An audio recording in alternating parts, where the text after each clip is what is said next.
দেখেন আমরা আজকে যে মামলাটি আসছে উনি হচ্ছেন সরকারি কলেজের শিক্ষক। ওনার ছেলে এবার বিএফ শাহীন কলেজের ইন্টার পরীক্ষার্থী, পরীক্ষা চলমান, 5 তারিখ তার পরীক্ষা। সে উত্তরা পশ্চিম থানা তাকে গ্রেপ্তার করেছে, বিস্ফোরক আইন, বিশেষ ক্ষমতা আইন এবং দণ্ডবিধির মামলায় ওকে গ্রেপ্তার করেছে। মানে খুব দুঃখজনক যে ফরওয়ার্ডিংটা দিয়েছে ছেলেটা। উত্তরায় একটা যেহেতু হচ্ছে পরীক্ষা তাদের শেষ হয়ে যাবে, একবারে শেষের দিকে তাদের পরীক্ষা, মেডিকেল ভর্তি হওয়ার জন্য একটা মেডিকেল কোচিংয়ে খোঁজখবর নেওয়ার জন্য গিয়েছে। তার হাতে কোনো মোবাইলও ছিল না। এমন না যে অনেক সময় আমরা বলি যে মোবাইল চেক করে তাকে গ্রেপ্তার করা হচ্ছে, তার হাতে কোনো মোবাইল ছিল, একটা বাটন ফোন ছিল। তারপরেও তাকে স্টুডেন্ট সে পরিচয় দিয়েছে, বিএফ শাহীন কলেজের কার্ড সে দেখিয়েছে এবং সে মেডিকেল কোচিংয়ে সে ভর্তি হওয়ার জন্য আসছে, কাগজপত্রও তাকে দেখিয়েছে।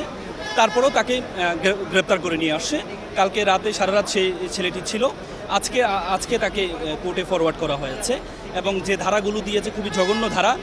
বিস্ফোরক ককটেল বিস্ফোরণ করেছে এবং বিভিন্ন পুলিশকে আহত করেছে। এটা পুলিশ যেখানে তার ফরওয়ার্ডিংয়ে বলেছে যে আমরা গোপন তথ্যের ভিত্তিতে তাকে এভাবে উত্তর পশ্চিম থানা একটা জায়গা থেকে তাকে গ্রেপ্তার করা হয়। এভাবে একজন না, প্রায় 5 জন স্টুডেন্টকে যারা এই ইন্টার পরীক্ষার্থী তাদেরকে গ্রেপ্তার করা হয়েছে। এবং আমরা বেসিক্যালি যে মামলাগুলো আমরা পাচ্ছি গতকাল প্রায় 7-8 জন যারা ইন্টার পরীক্ষার্থীরা তো আন্দোলনে নেই, পরীক্ষার্থীদেরকে গ্রেপ্তার করা হচ্ছে, হয়রানি করা হচ্ছে। এটি আসলে খুবই দুঃখজনক একটা বিষয়, যেহেতু তারা পরীক্ষা, তাদের একটা ভবিষ্যৎ আছে এবং ছেলেটি বিজ্ঞান বিভাগের ছাত্র, মেধাবী ছাত্র, তাকে গ্রেপ্তার করা হয়েছে এবং তাকে গতকাল আমরা শুনেছি রিমান্ডও চাওয়া হয়েছে অনেকের কাছে। শুধু পরীক্ষার্থী বিবেচনাতে রিমান্ডটা বিবেচনা করেছে। কিন্তু এভাবে যদি যারা পরীক্ষার্থী এভাবে শিক্ষার্থীরা যদি হয়রানি শিকার হয়, হয়তো সরকারের উচিত এখন যেটি করা উচিত, হয়তো সকল কিছু বন্ধ করে দেওয়া উচিত।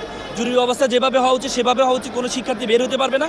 একটা শিক্ষার্থী বের হওয়ার পরে যদি তাকে গ্রেপ্তার করা হয়, এটা খুবই দুঃখজনক এবং এটা জাস্টিস অফ ল এবং আইনের যে এটা সম্পূর্ণ বরখেলাপ হচ্ছে। আমি আল মামুন রাসেল, আমি সুপ্রিম কোর্টের লয়ার। প্রতিনিয়ত আমাদের কাছে আরেকটি মামলা আজকে আসছে, যেটি হচ্ছে বাসা থেকে গতকাল রাতে বাসা নক করা হয়েছে। বাসা নক করা জিজ্ঞেস করা হচ্ছে কোনো স্টুডেন্ট আছে কিনা, বলেছে তার স্টুডেন্ট আছে, স্টুডেন্টকে গ্রেপ্তার করে নিয়ে আসছে। মানে কোনো ধরনের স্পেসিফিক কোনো ধরনের এলিগেশন ছাড়া। আপনি ফৌজদারি কোনো গ্রেপ্তার করতে হলে তার স্পেসিফিক এলিগেশন লাগবে, কিন্তু আপনি সাসপেক্টেড কোনো কারণ ছাড়া স্টুডেন্ট হলে তাকে গ্রেপ্তার করবেন, এটি আইনের সম্পূর্ণ বরখেলাপ এবং এটি দ্বারা আমাদের আইনের শাসন একবার ভয়ঙ্করভাবে ক্ষতিগ্রস্ত হবে।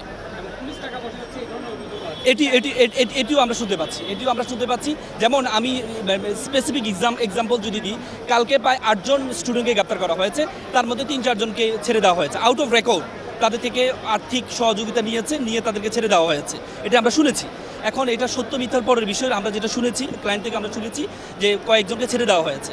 তো এভাবে যদি একটা বাণিজ্য শুরু হয়ে যায়, এটা কিন্তু this is very alarming for our country, this is very alarming for rule of justice in our country.